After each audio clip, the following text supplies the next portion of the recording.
Halo, selamat datang kembali di channel YouTube Indo Programmer. Nah, di video kali ini saya akan membahas bagaimana melakukan percabangan ataupun membuat sebuah program percabangan menggunakan framework 7. Jadi di percabangan juga di dalam framework 7 juga bisa melakukan aktivitas percabangan ataupun melakukan sebuah kondisi ya, eksekusi kondisi di dalam framework 7. Nah, di sini sudah saya sediakan library ataupun instalasi file dari framework 7 nya sudah saya buat. Nah, selanjutnya saya akan buka editor yang akan saya gunakan, yaitu Visual Studio Code.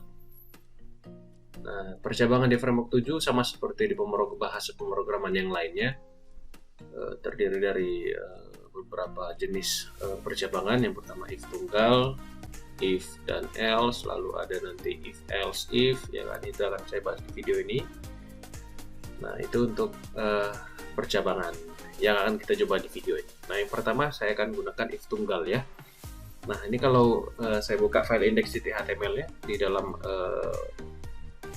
folder saya yang tadi sudah saya keluarkan, yang sudah saya instalasi library-nya yang ini. Saya buka file index.html saya di ini di Visual Studio Code saya. Nah, saya buka seperti ini. Tampilan ini saya tutup dulu ya. Lalu satu lagi yang harus saya buka adalah di folder JS untuk file myapp.js. Nah, saya buka dulu folder JS. Nah, ini dia. Sudah saya buka di editor saya. Seperti ini ya. Jadi halaman aplikasinya ini ketika pertama kali dijalankan nanti kira-kira seperti ini tampilannya. Saya buka di inspect dulu ya, saya klik kanan lalu pilih inspect. Nah, tampilannya seperti ini ya. Nanti saya akan buat keterangannya. Nah, sekarang saya modifikasi beberapa tampilan yang ada di index.html. Mulai dari title-nya saya ganti jadi yang saya inginkan, misalnya aplikasi percabangan misalnya ya. Oke, save, lalu coba refresh ke browser. Nah, sudah muncul ya aplikasi percabangan judulnya. Nah, sekarang di bagian back content saya akan buat tombol untuk diarahkan ke halaman percabangan dengan jenis pertama, yaitu if tunggal ya. Saya akan buat masing-masing tombol, jadi nanti akan ada 3 tombol. Yang pertama di bagian back content, di sini saya hapus. Ini saya buat satu tombol dengan tag A. Ya, jadi kita akan memanfaatkan komponen perpindahan halaman ataupun roots nanti ketika tombol ini kita buat. Nah, di sini hrefnya saya akan buat arahnya ke ataupun rootsnya itu ke, misalnya saya buat kondisi 1 aja ya. Kondisi 1 seperti ini. Jadi nanti akan kita buat sebuah root dengan nama pad seperti ini. Lalu saya kasih kelas yang namanya button. Lalu saya kasih button fill biar ada tekstur tombolnya. Lalu saya buka ini untuk kondisi 1. Coba kita lihat, saya save. Lalu saya refresh. Nah, ini sudah ada 1 tombol ya. Nah, ini kan terlalu penuh. Nanti kita rapikan aja. Dengan cara kita buat 1 div dengan nama kelas block. Ya, ini saya pindahkan saja biar rapi ya, biar nggak terlalu penuh di layar gitu. Nah, mana tadi? Ini saya copy, saya masukkan ke dalam ini. Nah ya. Nah, selanjutnya saya coba refresh. Oke, sudah ada tombol untuk kondisi. Nanti ketika saya klik akan membuka halaman untuk kondisi if tunggal, ataupun kita kasih keterangan yang bagus saja ya, kondisi if tunggal seperti itu. Ini saya refresh. Oke, sekarang kita tentukan roots-nya. Nah, ini kan diarahkan ke kondisi 1. Nah, sekarang untuk melakukan roots sesuai dengan materi yang sudah saya berikan juga di teman sebelumnya, saya buka di file myapp.js seperti ini. Kita tambahkan beberapa parameter jika kita ingin melakukan perpindahan halaman. Yang pertama adalah parameter view. Nah, di sini atributnya saya masukkan apa? Stack page. Seperti ini. Isi nilai dengan true, lalu tutup koma seperti ini. Sudah, baru kita atur parameter rootsnya, perpindahan pad-padnya tadi. Nah, pad yang saya punya sekarang namanya kondisi 1. Maka ini saya ganti aja yang dari bawaan remote-nya, kondisi 1. Saya ganti URL-nya menjadi backname, ini huruf besar ya. Ini saya ganti menjadi apa tadi nama kondisi? Kondisi 1 ya. Kondisi 1. Ini nama kondisinya kondisi 1, nama file ya. Nama halaman yang nanti juga saya buat namanya kondisi 1. Gitu ya. Nah, selanjutnya adalah ketika kita sudah mengaktifkan parameter view dan mengisi alamat dari roots kita, lalu kita kembali ke index HTML, kita akan buat halaman baru. Nah, kita akan buat halaman baru dengan nama kondisi 1 ya. Caranya bagaimana? Seperti yang sudah pernah saya jelaskan di video sebelumnya. Ini kan untuk menampilkan satu halaman ya kan, dengan nama home, kan dikenal dengan nama data name home ya. Nah, ini saya copy paste aja biar cepat. Ini saya copy ya kan, lalu copy. Nah, ini lalu saya paste di bawah ini nanti untuk halaman kondisi 1, tapi saya buat keterangannya supaya saya tahu ini blok bagian ini untuk siapa gitu kan. Saya buat aja sini halaman kondisi 1 gitu ya. Lalu saya kasih juga keterangan penutupnya, penutup halaman kondisi 1. Nah, di sini saya paste, save. Yes, mana tadi ya? Sini ya. Saya paste di sini, saya save. Oke, judulnya saya buat sini, saya ganti, dan namanya ini kan home sudah ada, maka saya ganti jadi kondisi 1. Lalu supaya halaman kondisi 1 ini disembunyikan dulu sebelum dipanggil namanya. Jadi kalau sebelum diklik nanti tombol dengan href kondisi 1, ini kita kesembunyikan dulu halaman kondisi 1 dengan perintah kelas di sini. Stack. Seperti ini ya. Jadi kalau saya refresh, nah, yang muncul halaman untuk dengan nama home ya. Nah, lalu ketika saya klik nanti ini tombol yang ada akan membuka halaman dengan nama kondisi 1. Kita klik. Nah, ini kan sudah muncul. Nah, tinggal kasih keterangannya aja ya di halaman kondisi 1 ini. Title-nya saya ganti. Halaman, misalnya saya buat halaman kondisi 1 gitu ya. Nah, lalu ini kita hapus aja dulu. Misalnya seperti ini. Kita lihat aja dulu perubahannya. Apakah sudah berubah? Saya klik. Nah, ini halaman kondisi 1. Sekarang kita tinggal membuat form ya. Kita membuat form. Jadi kita mau coba kondisi pertama ini menggunakan inputan dari sebuah form ya. Nah, sebelum menggunakan form harus kita connect dulu ke website resmi Framework 7-nya. Saya connectkan dulu website laptop saya. Nah, saya buka website resminya framework7.io. Nah, saya buka docs-nya. Sini di link docs. Lalu saya cari komponen sini yang namanya form input. Mana form input? Nah, ini input/form input. Nah, kita akan pakai yang kita lihat di example langsung di bawah di bagian example. Kita gunakan yang jenisnya yang mana yang bagus ya. Kita lihat dulu yang bagus yang mana. Yang simple aja. Nah, yang seperti ini, label plus input. Maka di sini di bagian example kita cari aja yang keterangannya label plus input. Kita cari di sini apakah ada tulisan label plus input. Masih di bawah, kita lihat saja label plus input itu floating label.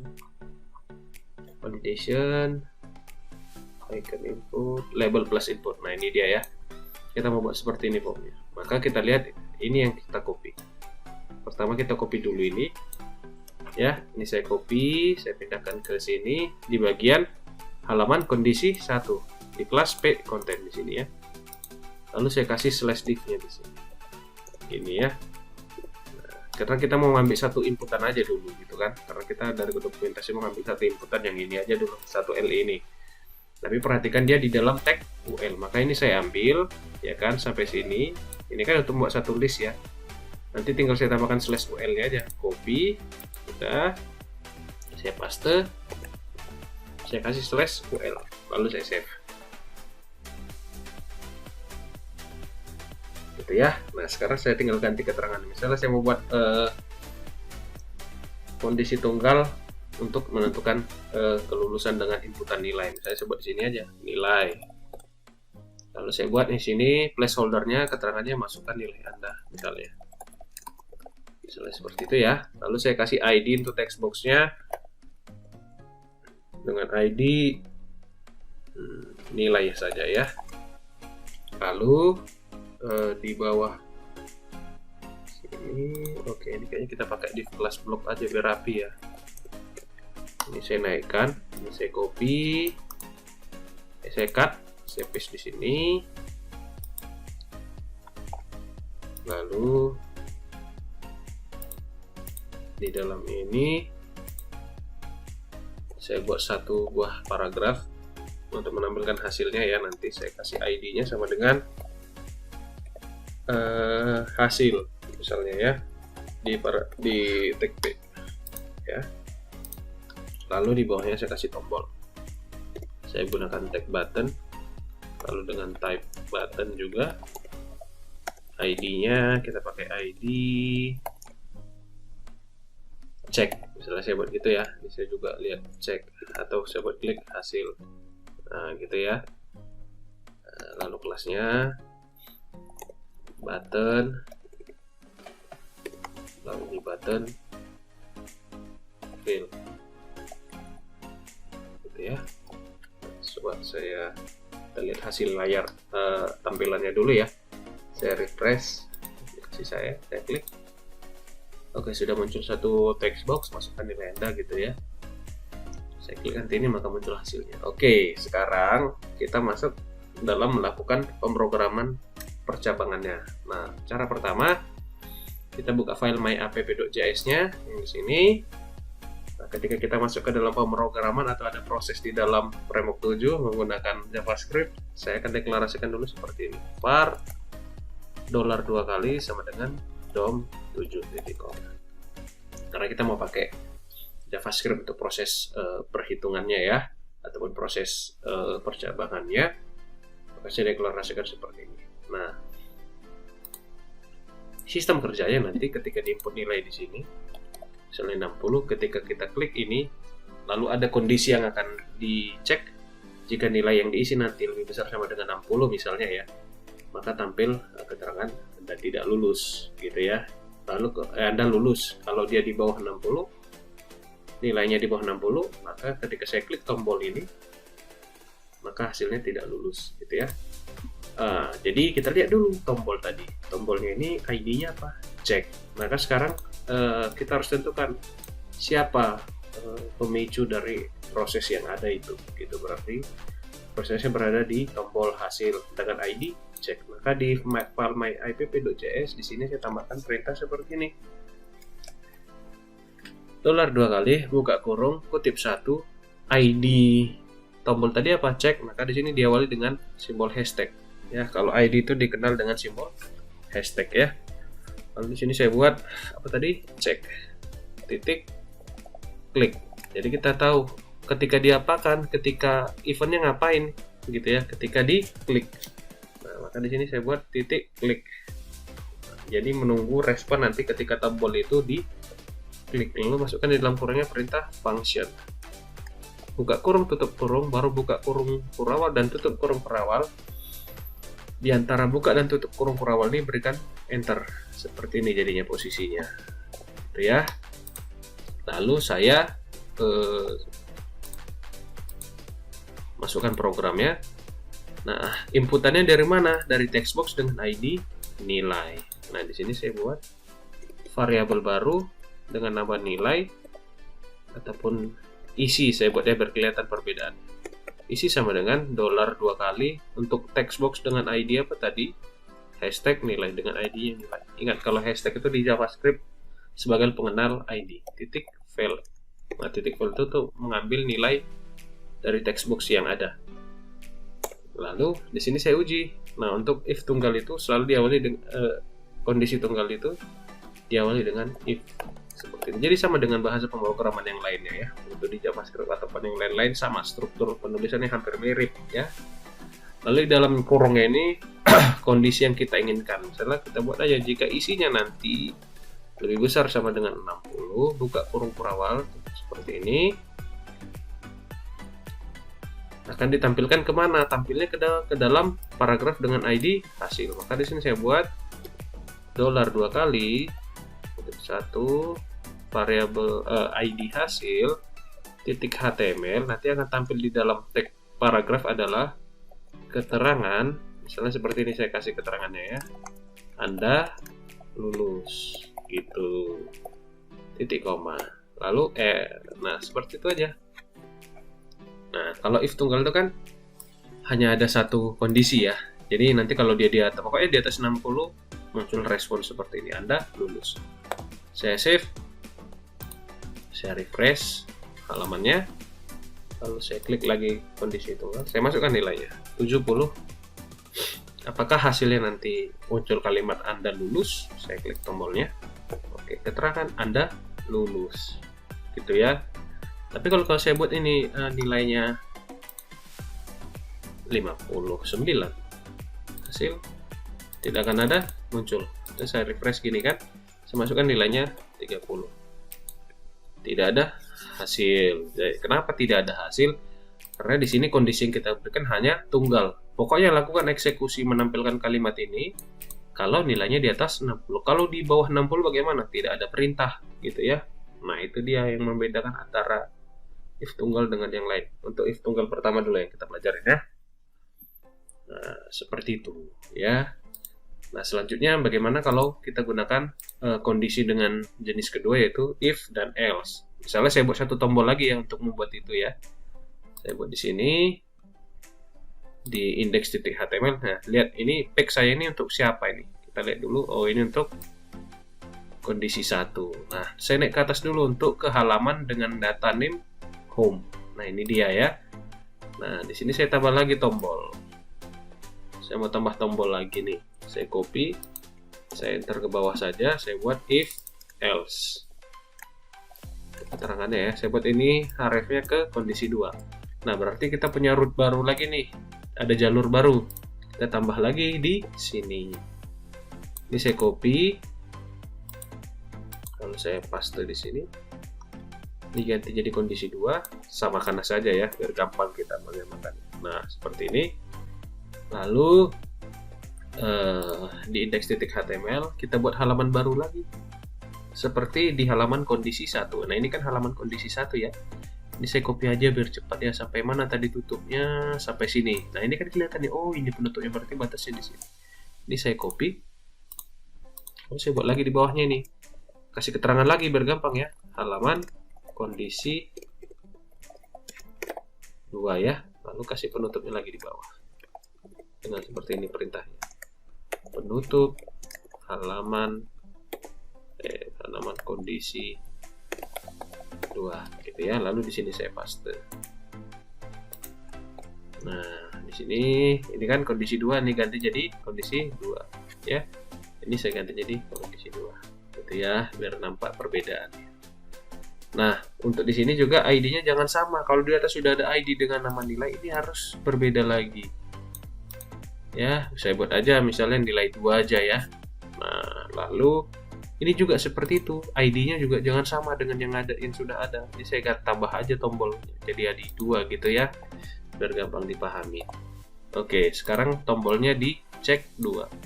Kita masuk ke myapp.js-nya.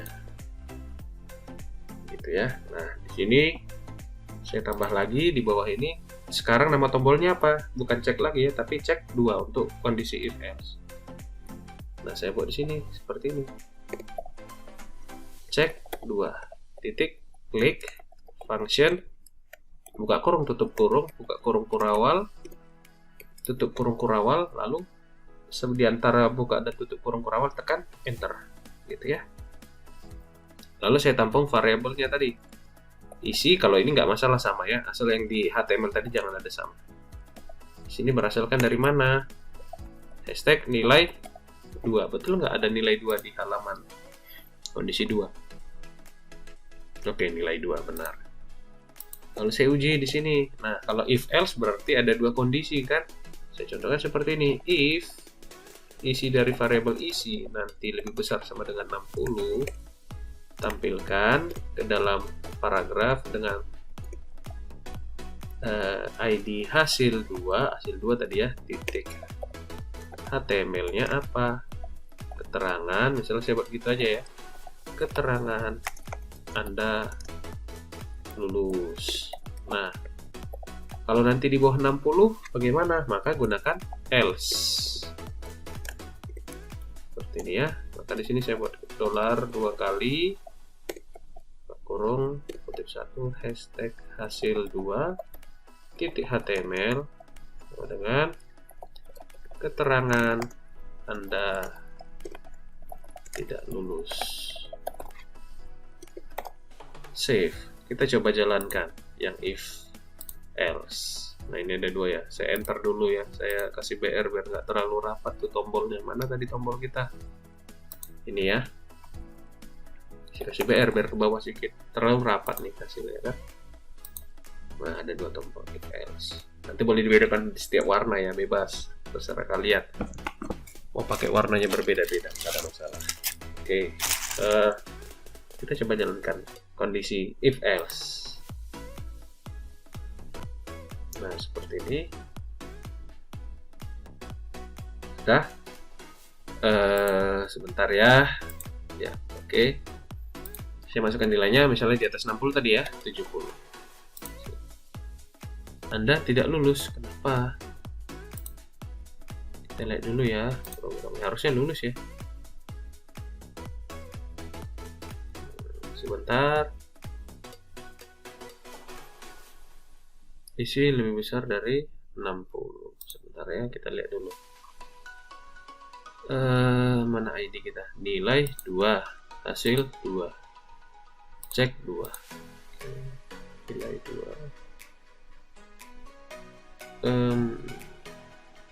Coba kita lihat dulu ya. Kenapa Anda tidak lulus ya?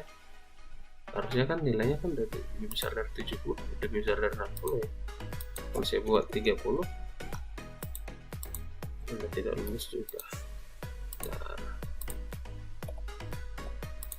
Anda tidak lulus. Kalau saya buat, saya refresh, jalankan lagi, saya buat 70. Anda tidak lulus. Oke, sebentar ya. Kalau ini kita buat parsi int, apa karena dia dianggap teks ya? Kita coba aja ya. Seperti ini. Saya refresh. Oke, sudah masuk ke nilai 70. Anda tidak lulus juga.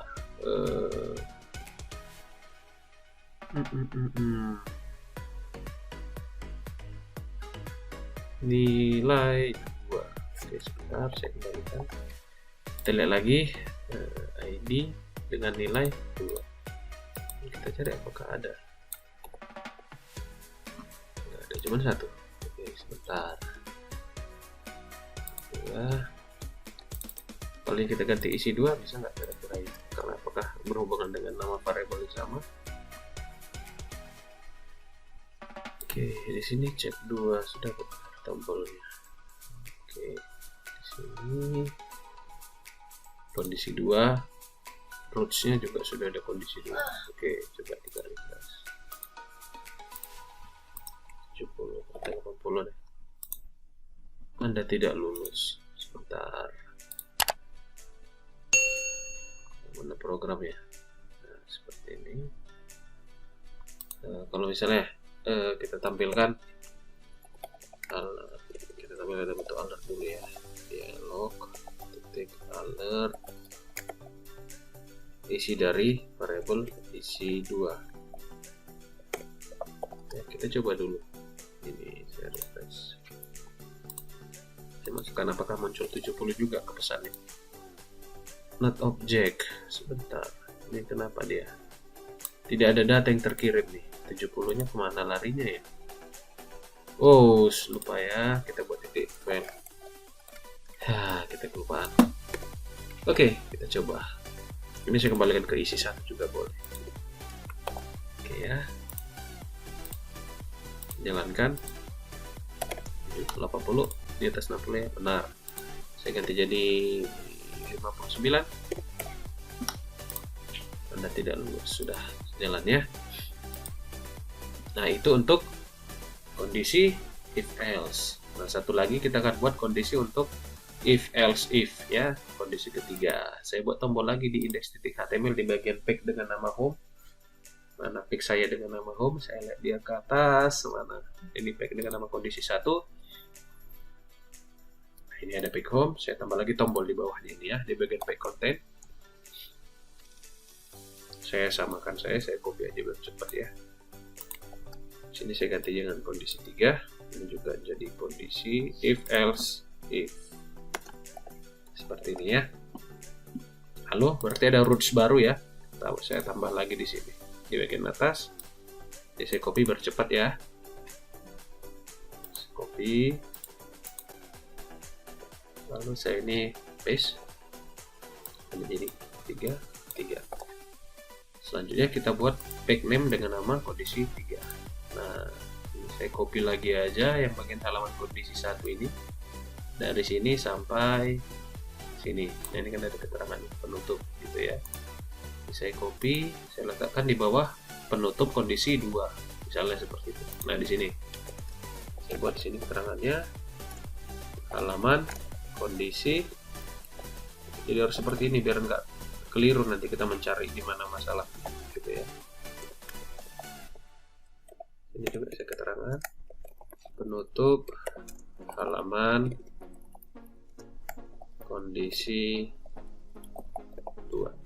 Bukan kondisi 2 ini ya, 3 ya. Oke, di sini saya paste. Nah, di paste ini nih halaman kondisi 3 saya ganti kondisi 1 jadi 3. Ini juga seperti itu. Lalu nama variabelnya juga saya ganti jadi nilai 3 ya kan, harus beda ya nama ID-nya ya, jangan sama seperti ini. Kalau sama nanti akan terjadi gangguan programnya, akan jadi error. Nah, ini dia halaman ketiga dengan page name-nya, data name-nya kondisi 3 ya. Nah, kita akan coba tampilkan dulu apakah muncul halamannya gitu dulu ya. Nah, ini saya klik. Oke, sudah muncul ya. Nah, ketika nanti di sini kondisi dengan jenis ketiga ini itu if dan if else if, artinya jika ada kondisi yang digunakan sebanyak ataupun lebih dari 2 gitu ya. Kalau misalnya kondisi nanti lebih dari 2, maka kita harus menggunakan kondisi dengan jenis if else if, karena sudah pasti lebih dari 2 kondisinya gitu ya. Saya contohkan seperti masih di sini ya, jika nanti nilainya lebih besar dari 60, jika nilainya lebih besar dari 70 nanti kita buat keterangan yang lulus bersyarat. Lalu jika nanti nilainya di bawah ataupun di atas 60, kita buat kalau di atas 70 nilainya lulus, kalau di atas 60 lulus bersyarat. Jika nanti sisanya artinya di bawah 60 dinyatakan tidak lulus. Berarti ada 3 aturan atau ada 3 kondisi ya. Kita akan coba seperti itu. Nah, lihat di sini ID-nya siapa. Ketika saya klik nanti tombol ini di kondisi ketiga, apa nama ID-nya? Nama ID-nya adalah di kondisi 3 cek 3. Ini saya tambahkan lagi di myapp.js. Di sini saya tambahkan lagi baru $2 kali, lalu ID-nya cek 3 ya kan. Jika diklik panggil sebuah fungsi buka kurung tutup kurung, lalu buka kurung tutup kurung perawal, diantaranya enter. Ini juga titik koma, jangan lupa. Oke. Buat variabel untuk menampung text box kita dengan ID apa tadi? Nilai 3. Var isi 1 kali nilai 3 titik value.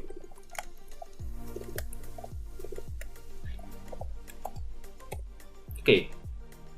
Selanjutnya kita akan lanjut if seperti yang tadi ya. Isi dari variabel isi lebih besar sama dengan 70 ya. Nah, seperti ini, maka di sini saya panggil $, siapa ID-nya, hasil 3.html adalah keterangan seperti ini aja ya kan. Titik 2 lulus gitu ya. Lalu kondisi kedua else pasti if untuk kondisi kedua. Maka saya buat di sini, jika isi variabel isi lebih besar sama dengan 60, maka di sini hasil 3 kelewatan HTML. Kemudian kita kasih keterangan ini lagi, keterangan lulus bersyarat. Else artinya kondisi ketiga kan, untuk menentukan tidak lulus gitu ya kan, maka kita gunakan else sisanya gitu ya. Jika yang dua di atas tidak dipenuhi, maka yang dibaca adalah perintah else. Maka saya tampilkan di sini hashtag hasil 3 titik HTML keterangan tidak lulus gitu ya. Oke, kita akan coba programnya, kasih titik koma di akhir perintah ya. Refresh, kondisi if else if saya masukkan misalnya di atas 70, 89 tidak lulus lagi. Kenapa ini? Sebentar ya, ini salah tulis ya, nilai ya. Saya save, refresh lagi, saya masukkan misalnya 80, klik hasil lulus, tulis 70 di atas nilai 70 tadi ya, 78. Saya klik, kenapa lulus? Masih di atas 70 ya kan. Misalnya saya buat 69, berarti di atas 60 ya. Lulus bersyarat, benar ya, karena jika nanti isi variabelnya di atas 60 maka tampil lulus bersyarat. Kita coba di bawah 60, berarti di 59 atau 30 deh.